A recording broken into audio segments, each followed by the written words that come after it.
Hi, Sean Barnett here with Eric Sirikov of FotoNation. Eric, you're going to tell us a little bit about what's going on with FotoNation and some of the things we're going to see in new cameras. Yeah, we're really excited to be here. Today at the show, we're showing a couple of things. We're showing our red eye removal technology, which we were pretty excited to announce that we're now in over 50 million digital cameras worldwide since we started shipping our red eye technology. We're also showing at the show two things for the first time. One is face detection technology, and face detection is it's a very interesting technology that has a lot of enabling features to it that I'll talk about. And also we're showing for the first time our dust removal technology, which is very important for digital SLR users and also for cell phone users as well, in ways that people don't quite realize.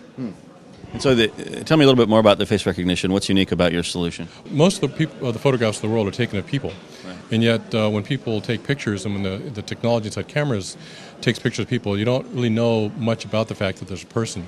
So once you have face detection, what you can do is you can use that information for autofocusing, for example. So given the fact that a person is in a picture with a different background, the camera may hunt and peck a little bit to determine where it wants to focus. Knowing there's a face is a pretty good indicator that's your subject, and so it can help facilitate the speed of autofocus. Same thing with auto exposure. By knowing that a person's in a picture and if the camera's having some difficulties determining the correct color balance for skin tones, face detection can be an assistance for the color balance correction algorithms. Another example of the use of face detection is for auto cropping. So in other words, for certain applications where you want to just end up with a crop of a person within the picture, being able to have that done automatically because we detect the face and we can detect therefore some parameters around that, we can automatically crop a face out of a picture to facilitate in making portraits, for example. Our technology, we can track up to 8 faces at once inside the viewfinder, so we actually can track all of the faces, and from that the manufacturers can determine some sort of averaging if they like, or face priority to determine where they want to go. And then lastly, the face detection is useful for auto rotation, which is kind of something you don't usually think about. Yeah. But oftentimes, I don't know about you, when I take pictures and I come back to my desk, about half my pictures are rotated sideways because I've turned my camera. Right. And with face detection, we know which way is up. So with face detection, you actually have a built-in orienter that tells you which way the camera was pointed at the time of the picture. And that can save some time-consuming effort to go back and have to rotate all those pictures that you would have. So tell me a little bit more about the new dust removal system. Yeah, so dust removal is a real common problem that's plagued particular digital SLR users because you're constantly taking off the lenses, putting new lenses on. The shutter can start to chafe and cause dust to build up inside the sensor chamber.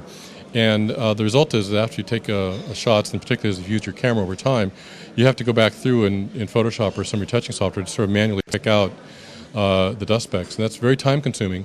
It's also very challenging because when you're dealing with an image that has dust on it, you don't always know what is dust and what is actually feature inside the picture.